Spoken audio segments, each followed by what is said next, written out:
Will Howard in front of the Ohio State media for the first time, the potential Ohio State starting quarterback for opening day 2024. First day for all of the incoming transfers to talk to the media, but he's the one that has, I think, the most influence on Ohio State's ceiling in 2024 kind of in his hands.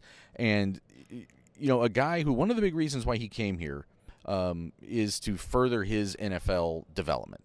One of the things that he brings to Ohio State's offense that maybe it didn't have before, at least in a consistent way, might have had that under Devin Brown if that had gone a different way in the Cotton Bowl, but it was his ability to run. But it's interesting to hear Will Howard today talk about how this offense maybe prepares him to be a pro-style offense or a pro-style quarterback, and how he might be a different kind of quarterback in this offense than he was at Kansas State. Did you get any more clarity today, Stephen, as to how you think he's going to look in this offense? Yeah, he really pushed back on the running stuff. Almost. He talked about how his freshman year, when you would look at his play card, it was just run, play, run, play, run, play, run, play. He is not a runner. He can run, but it's not what he wants to be known as a quarterback. And he feels like coming here, pro-style system. Now, he did say they ran a pro-style offense at Kansas State too, but they just ran him more there.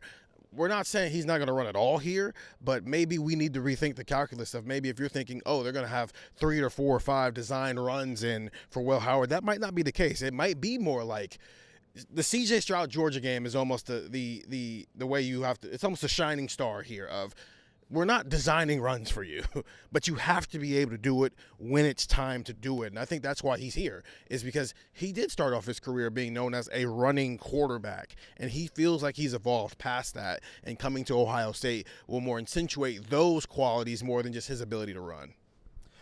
I guess we can take his word for when he started talking to Ohio State. He said that Ohio State was kind of putting him off until after the Cotton Bowl. There were obviously rumors out there before the Cotton Bowl that there was mutual interest there. He was definitely trying to say, nothing really picked up until after the Cotton Bowl. But there was a lot more that goes into why he's here than just things he's done on the field. There's the fact that he's been in big games, has won big games, won rivalry games, has won championship games. What did you feel like you got today out of just kind of the leadership qualities that he brings? Because you could tell that he came here and came from a certain kind of culture, and he even said it, like the reason that they won games at Kansas State was because of culture as much as anything else. They don't put a roster together the way Ohio State does.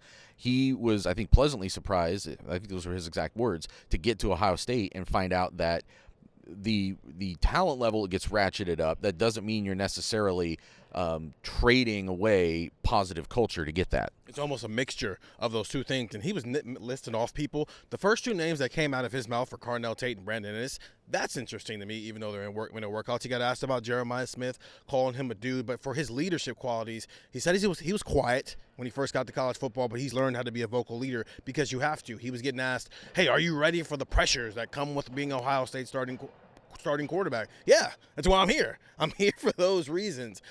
I thought what we also got was a look inside the mindset of what these quarterbacks is going to be. There's 5 of them, and I asked that. There's 5 of you guys.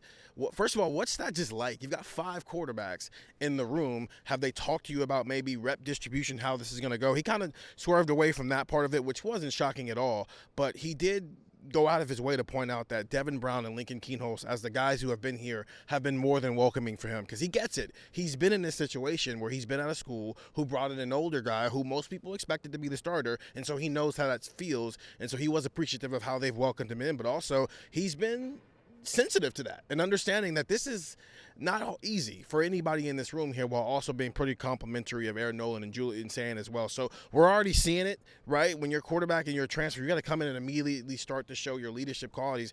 And from the way he talked today, he's already starting to do some of that stuff. Yeah, and I think the thing that I already knew, or that I already thought about him before ever talking to him, was that this is a guy who, yes, he's done some things in his career. Yes, he has some underlying skills, but he's coming to Ohio State and has things he has to prove.